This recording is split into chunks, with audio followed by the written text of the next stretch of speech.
Dose combination पर रोक लगा दी है और सरकार ने इन दवाओं पर प्रतिबंध लगाते हुए कहा है कि ये इंसान के स्वास्थ्य के लिए खतरनाक साबित हो सकती हैं। फिक्स डोज कॉम्बिनेशन वाली दवाएं 2 या 2 से ज्यादा दवाओं को निश्चित अनुपात में मिलाकर बनती हैं। इन्हें कॉकटेल दवाएं भी कहा जाता है, लेकिन ऐसी 156 दवाओं को सरकार ने प्रतिबंधित कर दिया है। खास बात यह है कि जिन दवाओं पर बैन लगाया गया है उनमें से ज्यादातर का इस्तेमाल पेन किलर, बुखार या फिर सर्दी की दवा के तौर पर किया जाता है। इसके अलावा इसमें हाई ब्लड प्रेशर की दवाएं भी शामिल हैं। साथ ही एलर्जी की दवा भी है। जिन दवाओं को प्रतिबंधित किया गया है उस लिस्ट में कुछ मल्टीविटामिन और एंटीबायोटिक दवाओं के कॉम्बिनेशन भी शामिल हैं। अब हम आपको उन दवाओं की कॉम्बिनेशन के बारे में बताते हैं जिन्हें बैन किया गया है। आपको एक कॉम्बिनेशन नोट कर लेने चाहिए, जैसे एक्सलोफेनॉक 50 mg और पैरासीटामोल 125 mg।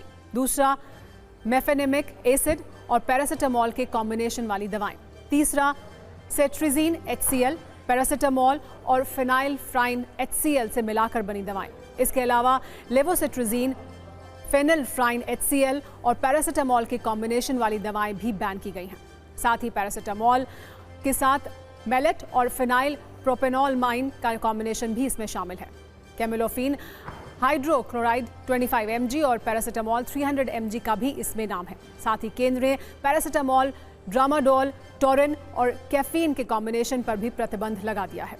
लेकिन न्यूज़ मित्र ये ध्यान दें कि जो 156 दवाएं बैन की गई हैं उनमें दिक्कत सिर्फ उनके कॉम्बिनेशन में है, किसी एक सिंगल सॉल्ट से दिक्कत नहीं है। इन दवाओं को लेकर आपको और किस तरह से सतर्क रहने की जरूरत है, इसका जवाब हेल्थ एक्सपर्ट से भी सुन लीजिए। कई दवाइयाँ ओवर द काउंटर मिलती थी।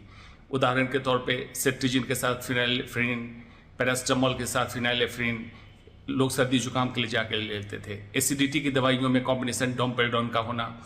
इस तरह से 2 समस्या आ रही थी। एक तो मरीज को पता नहीं है, डॉक्टर भी एक दवाई लिखने की जगह कॉम्बिनेशन दवाई अगर लिख रहा है तो मरीज के ऊपर साइड इफेक्ट होने की संभावना बढ़ती थी। इसलिए ये बहुत अच्छा एक उदाहरण पेश किया गया है और इस तरह से ड्रग कंट्रोल को हमारा जो ड्रग एंड कॉस्मेटिक एक्ट 1940 है उसके तहत इस पे कंट्रोल काबू करना बहुत जरूरी है। सत्ता में अब बात हमारे पूर्वी हिस्से से लगे एक पड़ोसी देश बांग्लादेश की, जो तख्ता पलट के बाद से अपनी हर परेशानी के लिए सिर्फ 2 नामों का सहारा ले रहा है।